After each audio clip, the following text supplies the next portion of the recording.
The Rise of the American Navy, Maritime Battles Through the First 100 Years. Written by John Williams Ptolemy. Narrated by Joshua Mount. Introduction. The more you know about the past, the better prepared you are for the future.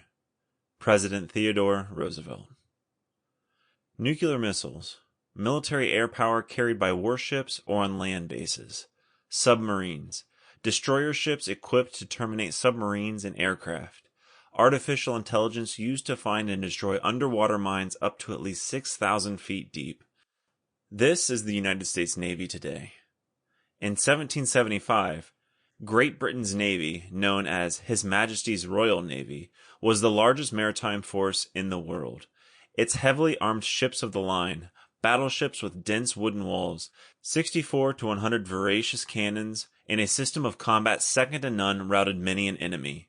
Thus, Britain had control of the seas, the coastal highway, and could blockade its ports at any time.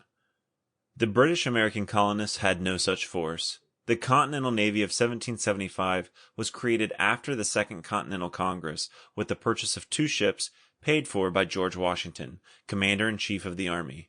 Seeing the need for a naval presence, he did not wait for Congress to act. He wrote, "It follows then, as certain as the night succeeds day, that without a decisive naval force we can do nothing definitive, and with it, everything honorable and glorious." So he purchased 2 fishing schooners, converted them to warships, and sent them out to sea before the Continental Navy was even established.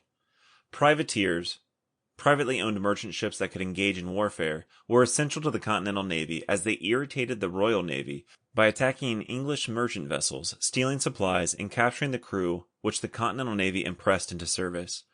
Privateers and other merchant ships were always armed, as there were often occasions of piracy on the high seas. State navies also engaged in the Revolutionary War. The Continental Navy, state navies, privateers, and Washington's small fleet were a minimal presence in comparison to Britain's Royal Navy.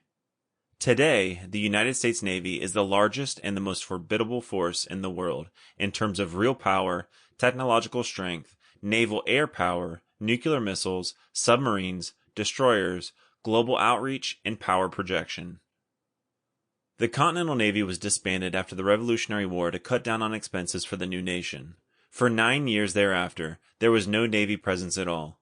Merchant ships were subject to piracy, which was really privateering on the high seas with no protection. The Navy was reinstituted in 1794 to address that issue and renamed the United States Navy. Today, the United States Navy employs...